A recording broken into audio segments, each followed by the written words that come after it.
Everyone, সবাই কেমন আছেন? আশা করছি সবাই ভালো আছেন। আপনাদের জন্য আমার আজকের রেসিপি পটেটো কাটলেট।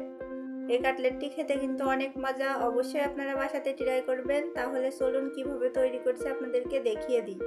এইখানে আমি 4টা আলু নিয়েছি, আলুটাকে আমি সিদ্ধ করে নিয়েছি আগে থেকে।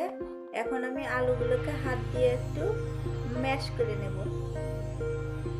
আলুগুলোকে আমি হাত দিয়ে ম্যাশ করে নিয়েছি। এখন আমি এর ভিতরে দিয়ে দিচ্ছি লবণ। এখন আমি এর ভিতরে দিয়ে দিচ্ছি হলুদ গুঁড়া, দিয়ে দিচ্ছি শুকনো মরিচ, দিয়ে দিচ্ছি ধনিয়া পাতা কুচি, দিয়ে দিচ্ছি পেঁয়াজ কুচি। এখন আমি দিয়ে দিচ্ছি কাঁচা মরিচ কুচি, দিয়ে দিচ্ছি রসুন কুচি, ভাজা জিরার গুঁড়া দিয়ে দিচ্ছি 1 টেবিল চামচ পরিমাণ,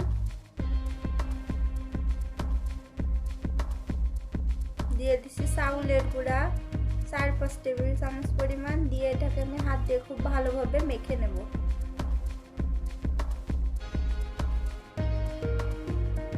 হাত দিয়ে খুব ভালোভাবে মেখে নিয়েছি। এখন আমি কাটলেটের শেপগুলো দিয়ে আপনাদেরকে দেখিয়ে দিচ্ছি।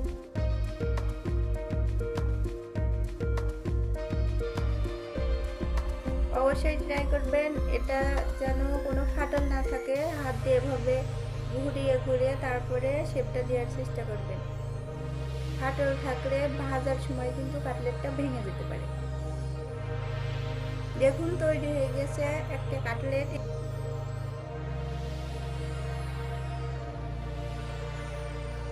সবগুলো কাটলেট আমি একই প্রসেসে তৈরি করে নিয়েছি। এখন আমি চুলায় চলে এসেছি, তেল গরম করতে দিয়েছি, দিয়ে কাটলেটগুলো আমি এর ভিতরে দিয়ে দিচ্ছি। চুলার আঁচটা কিন্তু অবশ্যই লো রেখে এই কাজটি করতে হবে, না হলে কাটলেটগুলো মুসমুসে হবে না, নিচ থেকে পুড়ে যাবে। ভিডিওটি যদি ভালো লাগে অবশ্যই লাইক করবেন, কমেন্টস করবেন, আর আমার চ্যানেলটি সাবস্ক্রাইব করবেন। পাশে থাকা বেল আইকনটি বাজিয়ে দিবেন। যখনই আমি নতুন কোনো ভিডিও আপলোড করব তখনই আপনাদের কাছে পৌঁছে যাবে। কাটলেটগুলো আমি ভেজে নিয়েছি চুলার আঁচটা লো হিটে রেখে। এখন আমি কাটলেটগুলোকে উঠিয়ে নিচ্ছি।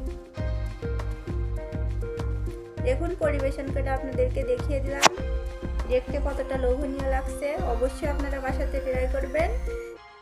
আর রেসিপিটি কেমন লাগলো কমেন্টস করে জানাবেন। দেখা হবে নতুন কোনো রেসিপিতে।